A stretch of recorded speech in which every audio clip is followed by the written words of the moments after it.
Welcome to Wax On, Wax Off, the podcast where a teenager gains wisdom and insight from pioneers and innovators that have come before in search of how to win in every facet of life and change the world. I'm your host, Solomon Cole, and let's get into today's episode.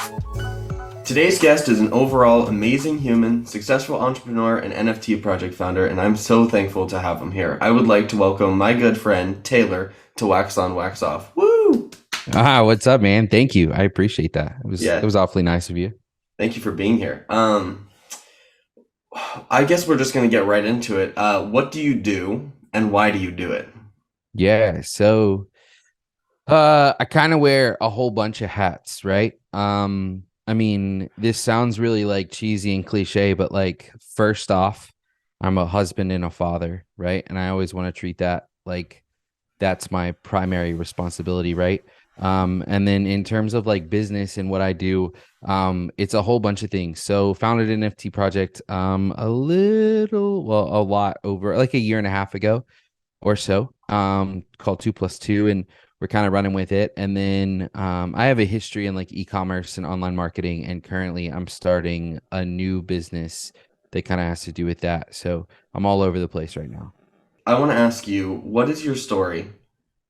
Your story in business and being an entrepreneur, in just you, and I guess how did you get there? Ooh, that's a big question. Um, so like I was the kid that, you can start all the way at a kid of where we had this old lawnmower in my backyard, right? And it didn't work. It was broke. And my dad wouldn't let me use the other lawnmower, but I said if I go out, my dad basically tricked me, right? Because I said if I go out there and I fix the broken lawnmower, as like an 8-year-old, then will you let me mow the yard? And my dad's like, yes. So I tinkered with that thing for, I don't know, probably weeks. And then it was literally just a spark plug. And so I convinced my dad. Well, I didn't really have to convince him because he was letting me mow the yard, right? Mhm. And then I went up and down the street to the neighbors and was like, hey, I'll mow your yard. I started at $5, which was I was getting gypped, right? But I didn't know any better. $5 was a lot of money to me as like a 8, 9-year-old. So I just went and I was mowing people's yards for $5, and I guess that was the first entrepreneurial thing. And my dad worked in IT, still does, but he owned a car shop. And he worked on Corvettes like at nights and on weekends. So I got to see my dad kind of own a business and run it and what that was. And we got to be really involved with that because mainly what he did is he would buy wrecked Corvettes off of the internet. This was like beginning of eBay. And Mhm. then we would take the truck and a trailer and go get them and then drive them back to North Carolina where we lived. And then we would take them completely apart, and that was where me and my brother came in. And then he would basically resell just the individual parts on eBay, and those parts were worth a lot more than the car was. So he was making money doing that kind of thing. Then in college I majored in entrepreneurship, business with a concentration in entrepreneurship, and I knew I wanted to own my own business. I knew I wanted to work for myself, but I didn't know what that was going to be or what it was going to look like. And so, first couple of years out of college, I went and worked in sales at a computer company. And sales is like this underrated. I mean, it's not underrated, but it's like it is underrated for a lot of like entrepreneurs and a lot of people who want to start their own business. And so I'm glad that I got that experience. And then, in 2017, I met this guy at church, and he had started selling stuff on Amazon. And so I was really curious about this. I didn't even know it existed. And I asked him to go out to dinner. And we went out to dinner, and I asked him if he could be my partner. And I said no, or he said no. And then I asked him if I could invest in his company. And he said yes. So then I went back home and I had to convince my wife to let me invest like $6,000 that we had saved up, that we were saving to buy our first home with, Mhm. right? And then very quickly I actually became a partner with that investment and built an e-commerce company, built a coaching and consulting company, got into crypto, all that kind of stuff. Back in like 2012. I had 600 Bitcoin Wow. and I sold them all for 20 bucks a piece. And I thought I was rich.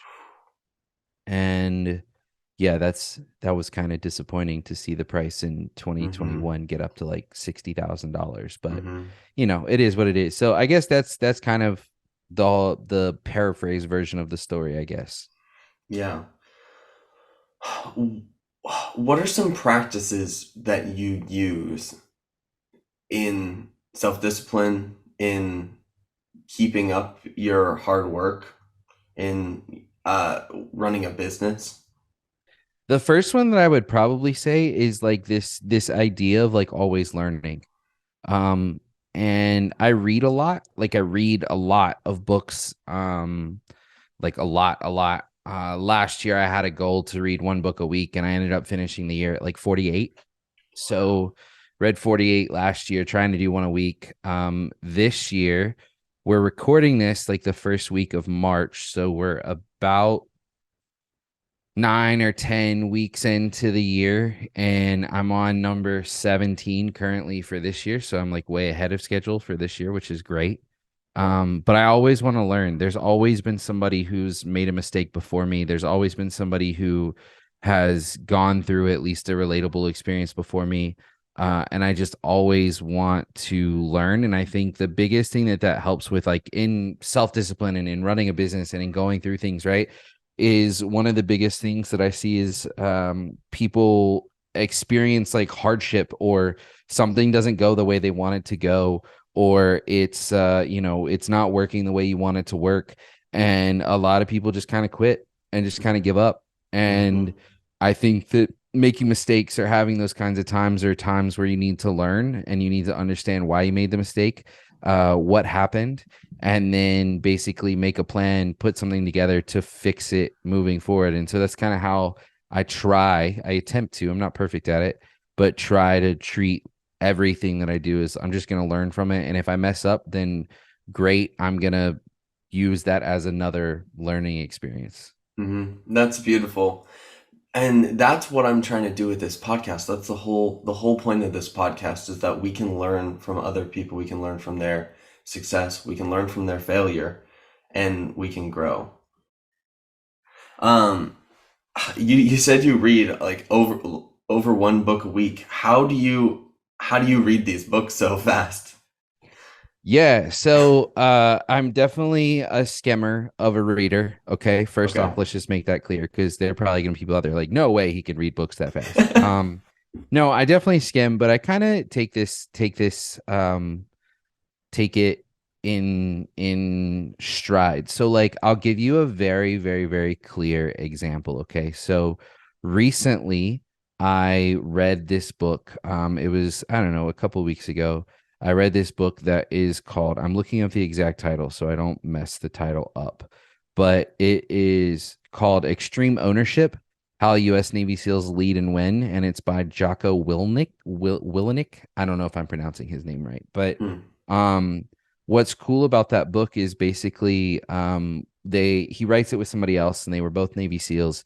And basically every other chapter is kind of like giving this story from from one of their deployments or something that they learned while they were serving in the Navy. And then the like on the flip side, every other chapter is like basically business lessons and ownership lessons and discipline lessons that they kind of take that story that was in the previous chapter and then lay it out and really explain what their point is, right? And so Hmm. for a book like that, I was honestly, there's stories about what they did on deployment and all that kind of stuff and what they learned. Like it's cool and it's great, and I'm not downplaying that by any means, but those I really truly just like skim through because Hmm. I'm trying to get to the points that are going to help me or change how I do things or adjust how I do things. And I'm Hmm. not really interested in all the narrative behind it, which I understand why books are written that way. Hmm. And I get it, trying to make it interesting and tell a story. And there's a whole long thing we could get into about storytelling. Hmm. But, even with a normal book of, I don't know, name a book, and I'll do this of where I'm skimming through, and then when I read through, I'm skimming through, and if a point hits me, and I'm like, whoa, that was actually really good. Then I'm going to go back and I'm going to actually reread it, and I'm going to Hmm. like focus on it, and I might start back at the beginning of the chapter if I need some context or whatever it is. But my real point is I want to be efficient, and I have two kids, I have a wife, I'm running multiple businesses, I'm involved at church, I have a social life too. So it's like in those times, like I want to be as efficient as I can in learning and Hmm. efficient as I can in trying to take in as much information as possible. And so that's what I do. I skim, and then the parts that really resonate with me, I just reread. Yeah. Um, you touched on a little bit about you have this work life, you have this family life, and you have this social life. How do you balance that? You said you have so many hats on, and how do you balance all of those hats and all of those different, I guess you could call them lives. Yeah. Yeah. So to give a disclaimer here, sometimes I'm really good at it and sometimes I'm absolute trash at it, right? Okay. Sometimes I feel like I do a really good job balancing it. And there are a lot of times where I feel like I'm not doing a good job at all balancing it. I would say in the ideal world, right? In a day or a week or whatever, where I feel like I'm balancing it really well. I try to just really stick to a routine, and I try to really have certain prioritizations. And like it's so cheesy, man, and so cliche of like actually use a calendar, right? But I'm telling you, if you're like diligent and intentional about it, it changes everything. Of where, so right now, like I said, ideal world, and I've been doing this for a while now, but here's what I do. So I get up at 6 o'clock in the morning, and I go to the bathroom, all that kind of stuff. But the first thing I do is I literally do like the daily devotional and the daily prayer in the like Bible app on your phone, just like a Hmm. very quick 5-10 minute kind of thing. And then I go and work out. And so work out for, I don't know, 45 minutes maybe. Hmm. And it could be cardio, it could be weightlifting, whatever it is. And then basically after that, depending on the day, depending on like what I'm doing that day, right then I'll either go take a shower, or as soon as I'm done working out, basically I'm reading. So what I like to do is with the daily devotional and daily prayer, I take whatever verses those were on, and I'll actually go like read through the chapter in the Bible that was on. So like I have a Bible right here, like sitting on my desk, that I'll just, okay, so the verse today was Proverbs 11:20 or whatever it was, and I'll go and read Proverbs 11.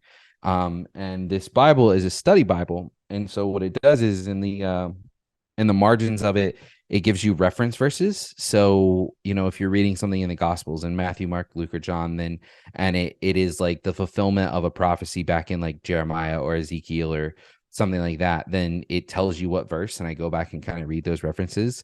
And then I try to read a book. So that's the first time that I'm reading something to get my day going. And I try to have all of that done by like 7:30, 7:45. That's usually when my kids wake up, is 7:30, 7:45, 8 o'clock. And so try to have workout, read the Bible, read a book, kind of poured into myself. Um, and then from there, it's just like sometimes I'll go out and I'll make them breakfast, and then now I'm back at work, or maybe I'm working because I have a bunch of calls that day. And but there's a lot of important things where like I try to go out when they're having lunch, or I work from home, which makes this a lot easier because my kids are out there playing. And so if I have a 10-15 minute break, then I'm going to go out there and I'm going to play with the kids for 10-15 minutes, right? Hmm. And just kind of take that break, refresh myself, hang out with the boys. I try to, every day they go and take a nap around 12:31. So I try to go put them down for nap. Like that's one of the things that I go and do. Um, and then, basically if I have some free time, then I'm planning on the calendar, like, hey, read or do this or do that. And me and my wife, we don't, we just like, we used to do it a lot, but we just like don't watch a lot of like TV or Hmm. movies, or like we just don't do it. Like there's nothing wrong with it, you know what I mean?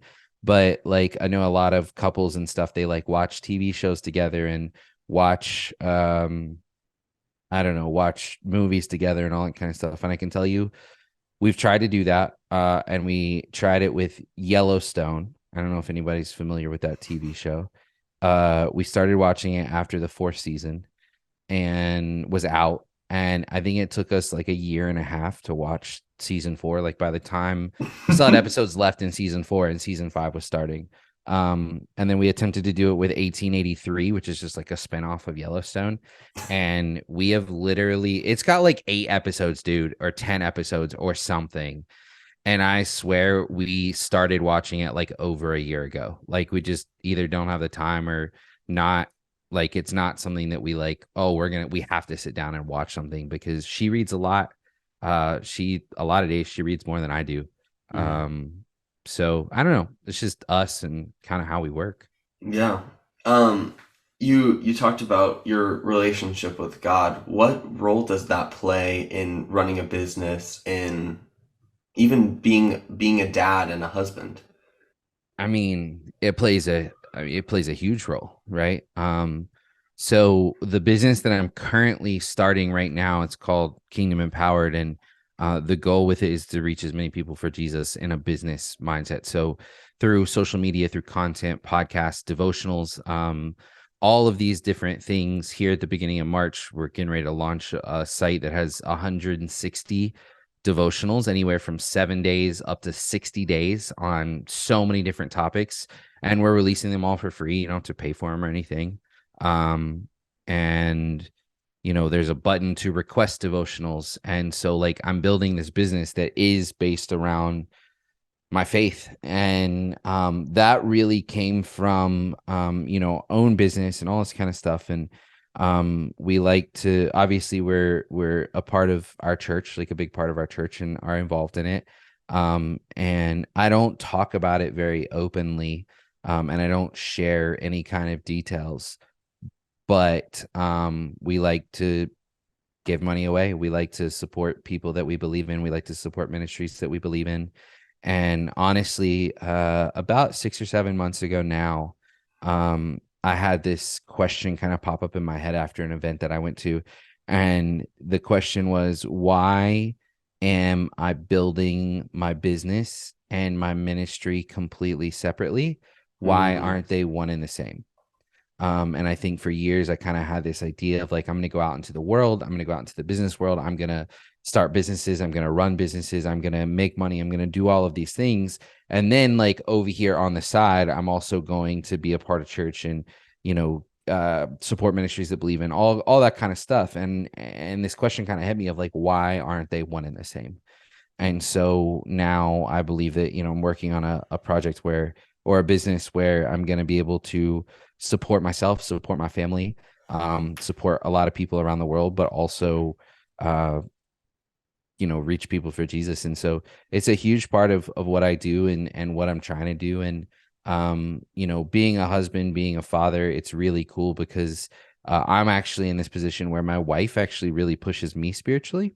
mm, um she has Bibles, like multiple Bibles and multiple like notebooks and journals that are just full of writing, and she has to keep getting new Bibles because literally the margins in her Bibles are so full from highlighting and writing notes and all of this kind of stuff. And so she pushes me honestly, um to go deeper and continue that relationship. And with my boys, it's just I want to lead by example, and I don't want to pressure them, and I don't want to push them into anything because even if I did push my kids into church and push, like we take them to church, but push my kids into faith, that's not a real experience and that's not a real mm, relationship that they would have with Jesus. I want them to come to that on their own, but I'm going to set an example and we pray with them every day, stuff like that. And so, it plays a huge part in who I am and how we run our family. But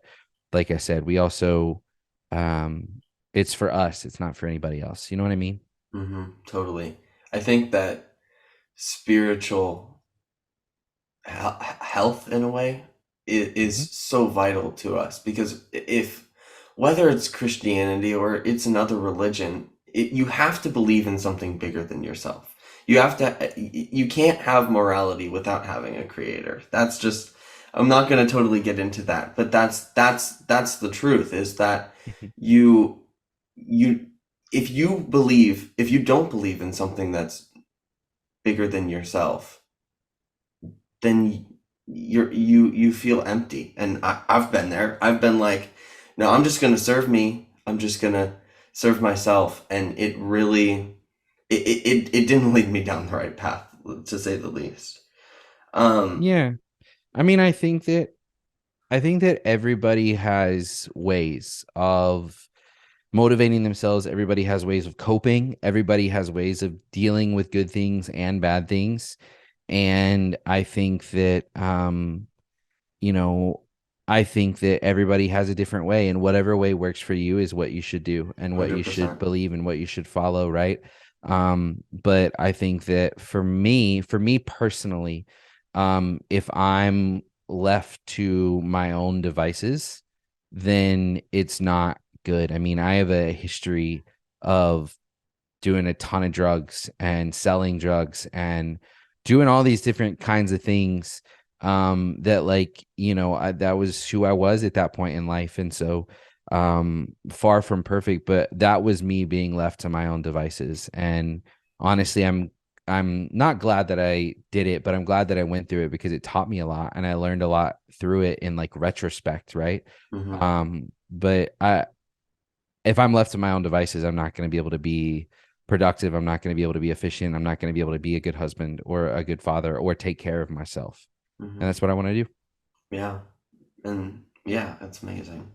Um, you've done a lot of startup businesses. You talked about Kingdom Empowered.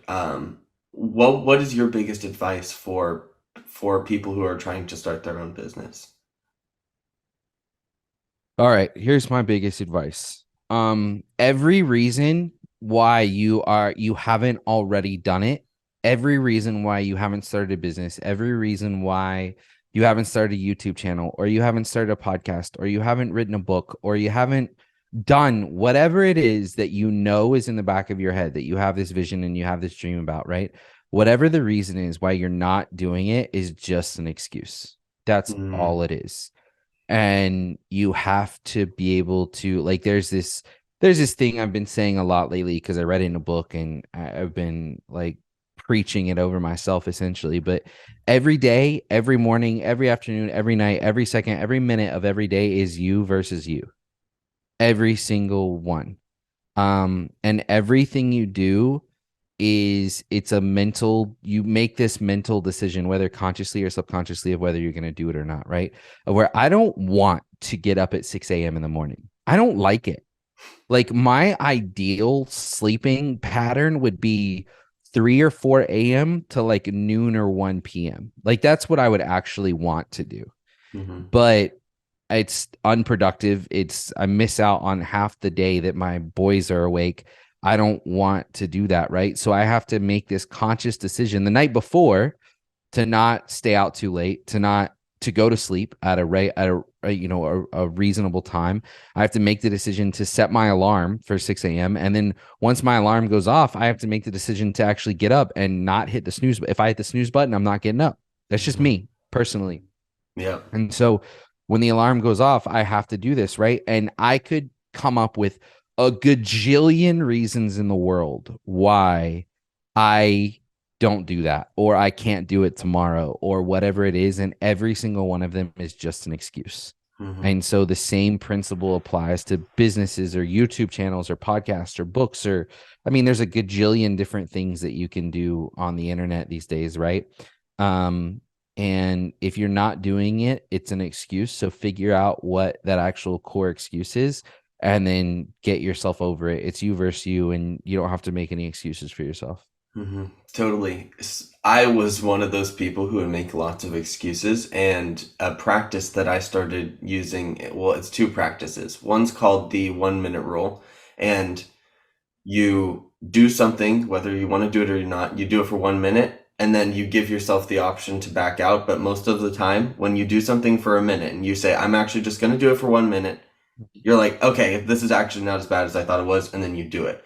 And then the other practice that I use is the 3 second rule. So if I'm going to do something, I say three, two, one, and then I'm going to do it. And then after I say one, I go and I do it. That's it.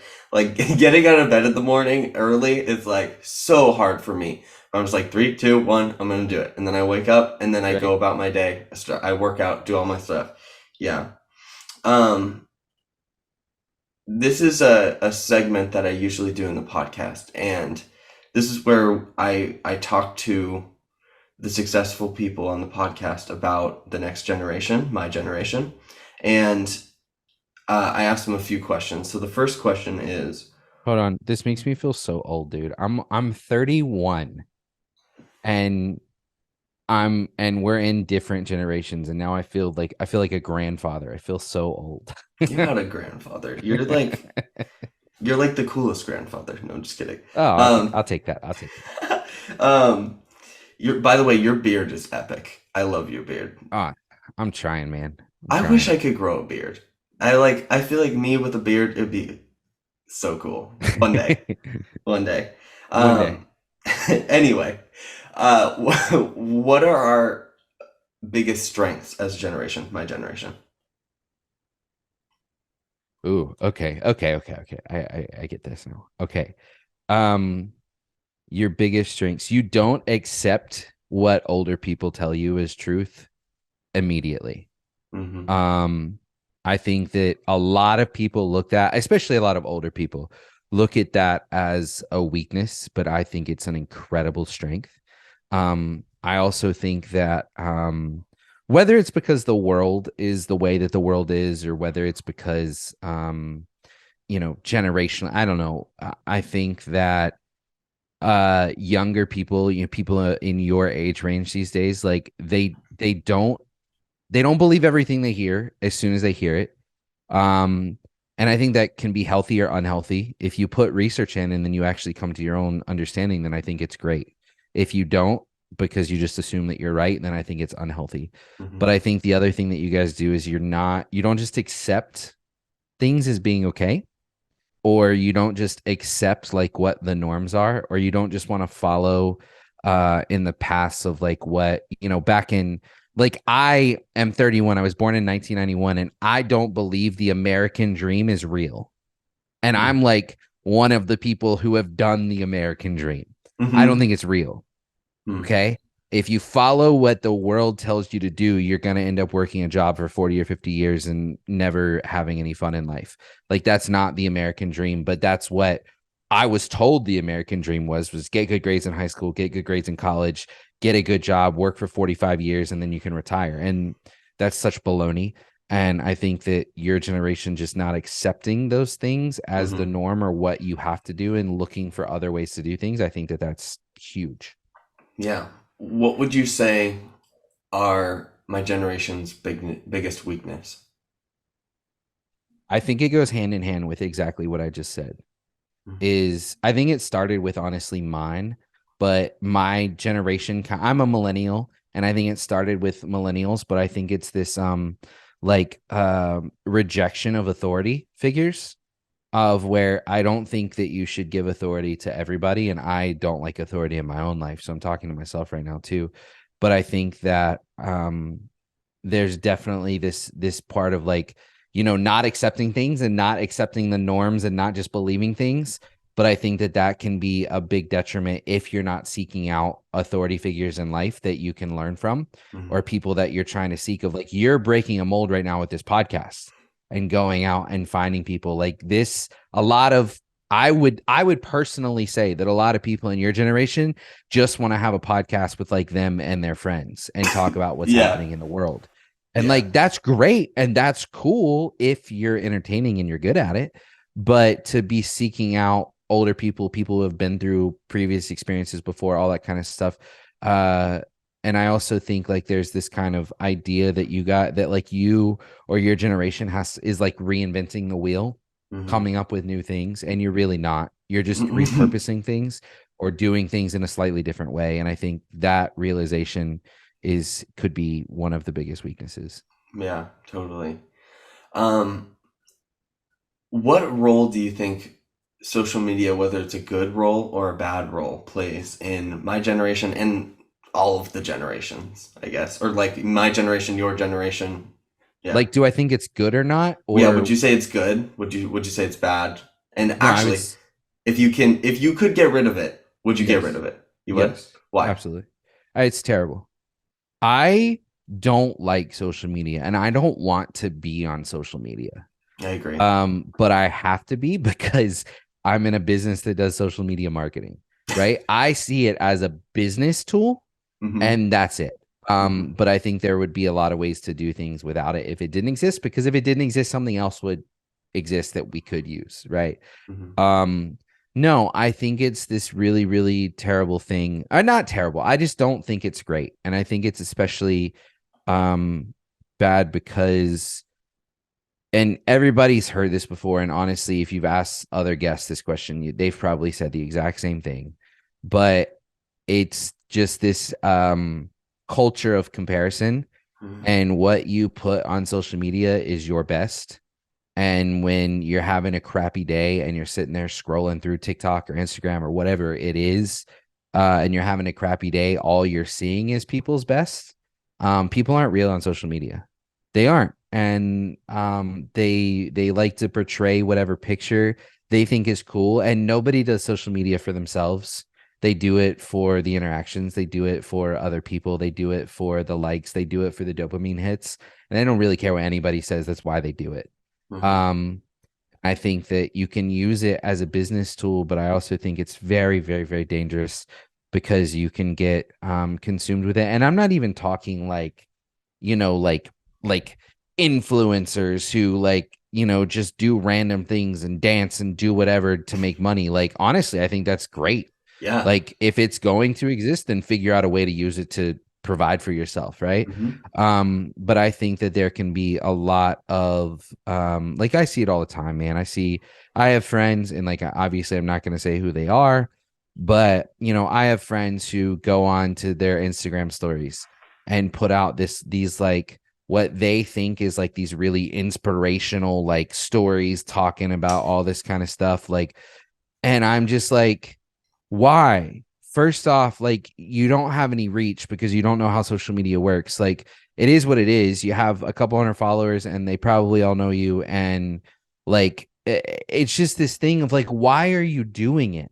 And Mm-hmm. it's, if you say because I'm trying to help other people, I just personally think you're lying to yourself and to whoever you're telling that to. I Yeah. really do. You're doing it for yourself because you want somebody to react. You want somebody to message you and be like, "Oh my gosh, that was so good." And then it makes you feel good about yourself. Mm-hmm. You're like, Um, yay, I'm smart. exactly. Like, I just think it's this comparison of best, and I think it's this desperate grasp for approval. Um, and no, I don't enjoy it at all. And I would not be on it unless I had to be, or, Mm-hmm. use it as a tool.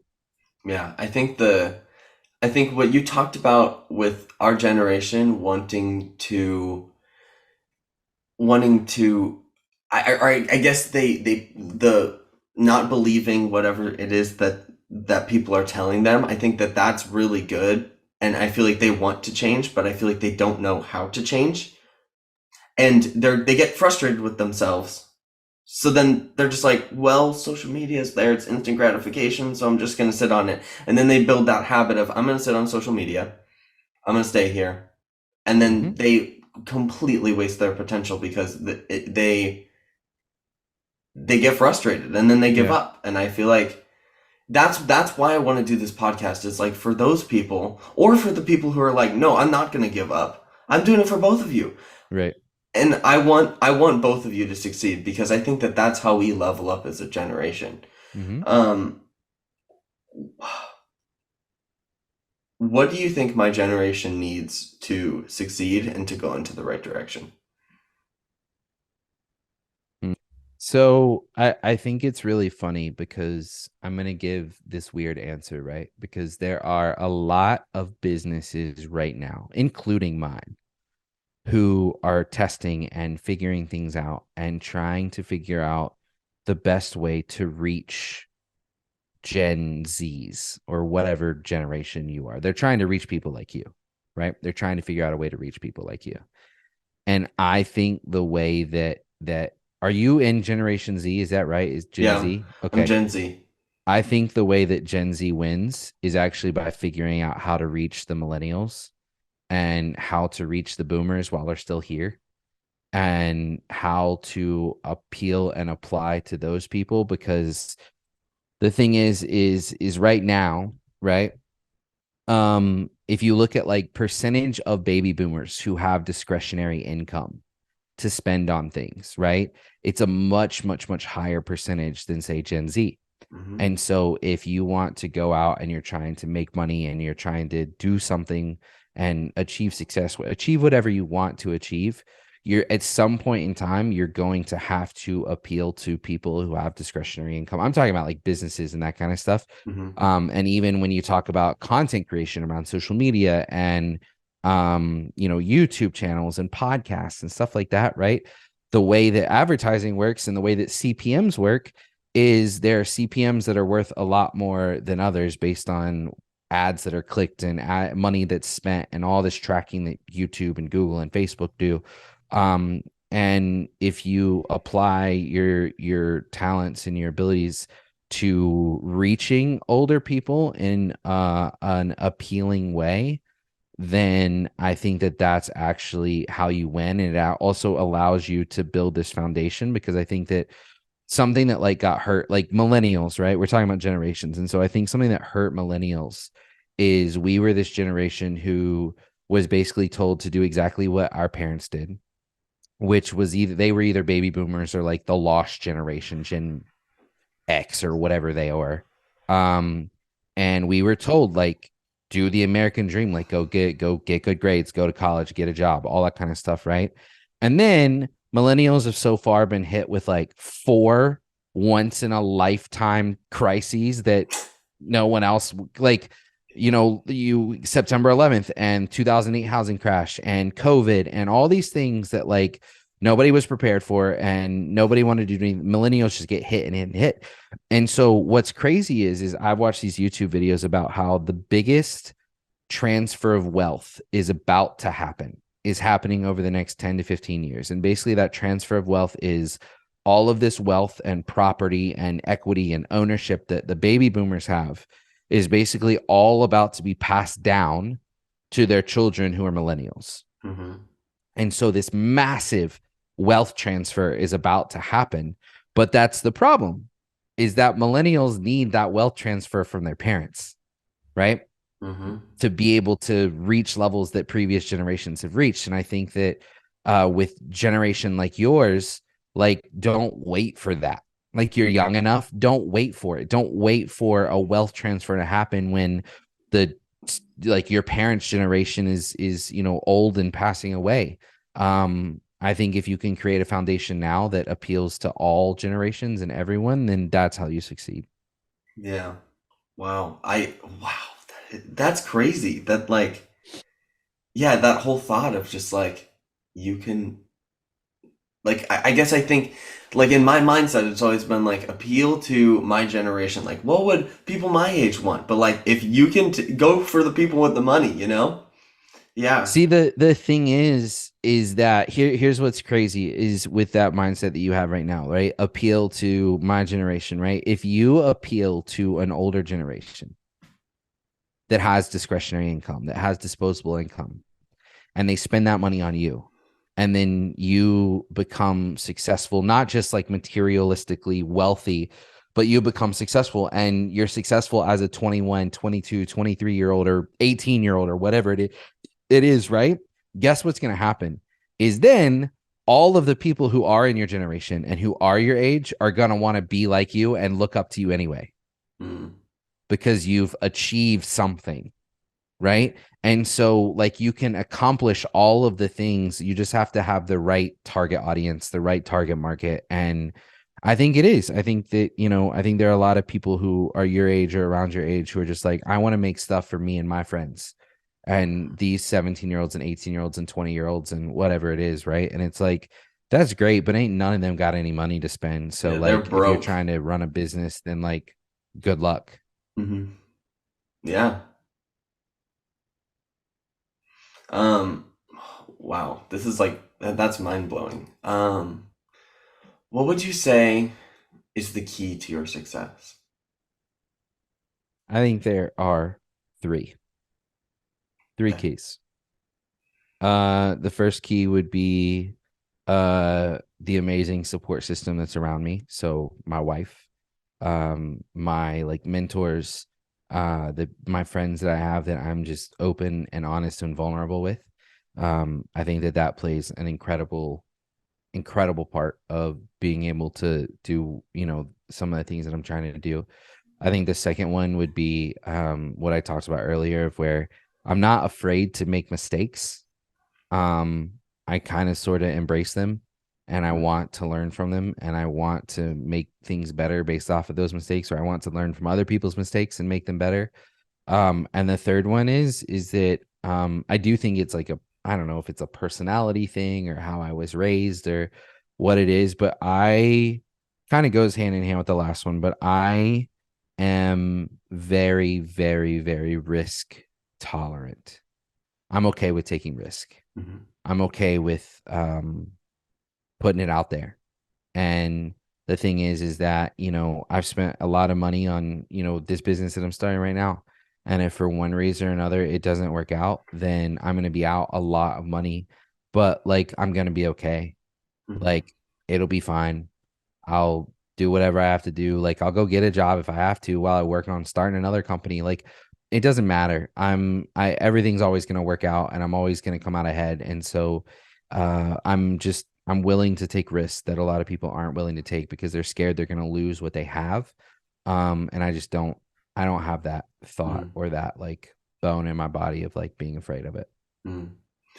What is your favorite part of starting a business, running a business? Is it the journey or is it the fruits at the end? I think it's a little bit of both. I think being able to be in a position like I love I say this a lot to my friends. I thrive in chaos. Like I love it. Like I want there to be 400 million things going all at once and you have to figure out what you're supposed to do. Like those are the moments where I think that you work off of like basic instinct Mm. and some of the best decisions are made, because you don't have time to be emotional about it. You don't have time to like think about it. You just or process it. Like you just have to go. And if you make a mistake and you make the wrong decision, then you can adapt back just as quickly, right? You don't have to like take this time. You just adapt and move. Um, I think that when I look at like the journey versus the fruits, I mean, yeah, sure, the fruits are great, and money doesn't buy happiness, Mm. but it does relieve a lot of stress. We'll Mhm. say it that way. Yeah. So I mean, I would go with both. I don't think I would pick one over the other. Mm. How do you define success? Making a difference or leaving a legacy. Mm. It's not about a dollar amount or the follower amount. It's about the people, your clients, your customers. Are you actually impacting them in a positive, meaningful way? Are you actually making a difference in the world? And are you actually leaving a legacy for the people who are going to come after you? Mm. And that's what I would define it as. Mm. What is your biggest life advice? Biggest life advice: just go do it. Do it. Whatever it is, just do it. It's you versus you, and you don't have you're sitting here going, oh, I'd love to start a business, but I don't have the money. There are ways to figure out how to do it with no money. You don't have to have money to start a business. You don't have time. That's a bunch of baloney. You do have time. I don't care if you have 14 kids and you have time somewhere, even if it's for 7 minutes a day. That's making progress more towards than what you're doing right now.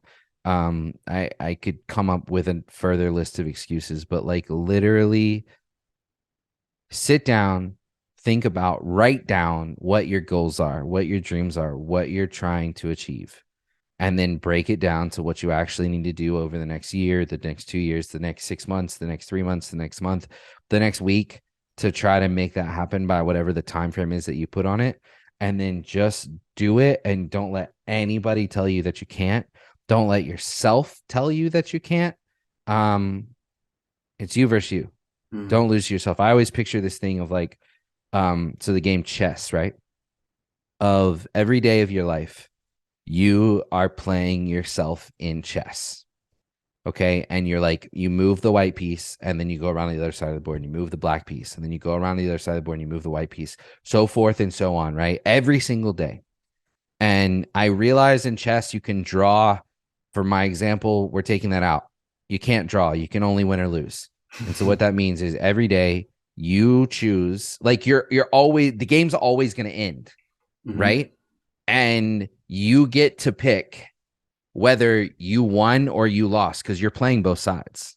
And it's like this cup half full versus cup half empty thing, but that's not what it is you do have the ability and the brain power to choose whether you're going to win or whether you're going to lose, and just don't lose. Yeah, it's that simple. I Yeah. mean, it's a lot easier said than done, and I get that and I understand that, but don't lose to yourself. Like, you're like, I know for guys especially, right? There's like this competitive nature, right? Of like, you go out and maybe you're on like a basketball court and you're playing pickup basketball. And even if you suck at basketball, like you still want to like be a part of the team. You still want to get a rebound. You still want to shoot the ball. Like you still want to do it. You still want to be there. You're going to be competitive. Take that same energy and apply it to yourself against yourself and see what happens. Mm. What are you trying to overcome in your life right now? What am I trying to overcome in my life right now? These are deep, dude. Um, what am I trying to overcome right Whether it's like in discipline, maybe it's in one of your companies. Yeah. Um, I mean, I think that it's always it could be I mean, I'm always trying to make myself better. I'm trying to lose weight right now. It's a big Mm, thing. I'm down like 15 pounds in the past month, like a really, really healthy 15 pounds from amazing. working out and eating better and doing all the things that I need to do. So like I'm trying to overcome that. And it's come from this place of here's what it is that everything is mental. That's what I'm trying to overcome right now. Mm, Because like working out or getting up early or all these kinds of things, right? I for a long time, I very recently had this mind shift of where um everything is mental. And so for so long I thought getting up early or going and working out was a physical thing. And I didn't do it because I was tired or I didn't feel great or I didn't want to like physically do it. But at the end of the day, it's a mental thing, not a physical thing. You hmm have to mentally choose to get up and do it. And I think that that also applies like spiritually, mm, of you mentally choose whether you're going to put a priority on spending time with God or not. You hmm mentally 100%. choose whether you're going to read the Bible or not. Hmm. And I think that's something that's like really easy to not do. um you make a mental decision whether you're going to spend time in prayer or not, right? You make a all of these things are mental, and I think I'm trying to overcome that of as soon as doubt or negativity or hesitation comes in, like, no, don't lose to yourself. Like it's a new thing for me that I'm kind of going, like I'm talking about it like this is the way I live my life, but this is the way I live my life for like the past couple of weeks. And Hmm. I'm still trying to overcome that and be better at it and not let doubt or hesitation or insecurity or vulnerability um overplay themselves and make me think that I'm losing to anyone but myself. Hmm. What is your next big goal?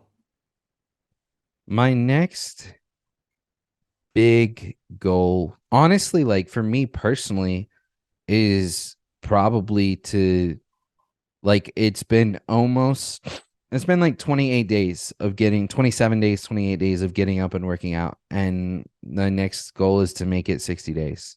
Mm, I break everything down really small. So like I mean I could tell you what I'm working towards like a year or 2 or 3 years from now, but that's not really a goal. I don't really keep that front of mind because if you do that, then it becomes very, very overwhelming very, very quickly of like how am I supposed to get from here to there? I yeah. want to keep things like here in the now within 30 to 60 to 90 days. Hmm. But keep this routine. I've been doing it for, like I said, 27, 28 days straight. I want to crush 30 and then I want to get to 60. And it's just making me a better person. It's making me more productive. Yeah. Hmm. Thank you so much for being on the podcast. Thank you so much for your wisdom. Anything you want to tell the people? Kingdom Empowered is out there. If you, I don't care if you're like, you've been in church your whole life or you've never been in church, you don't know anything about Jesus. Come check us out because we're not the people we're not out here to condemn. We're not out here to judge. We're here to love and we're here to share information. And none of us are like, I'm not a pastor. I'm not a theologian. I'm just a normal guy. And we want to share that with people. And so we're on all the socials and all that kind of stuff, but just search Kingdom Empowered. And like I said earlier, by the time that anybody's listening to this, our devotional page will be out where it has hundreds of devotionals you can do on any variety of topics, all completely for free. And if there's a topic or something that you want a devotional on that's not on there, you can just hit the request a devotional button and request it, and we'll get it made within a week for you. So come check us out, see what we're doing, see what you think. All right, thank you so much. All of those links will be in the show notes. Thank you for listening, and yeah, bye everyone.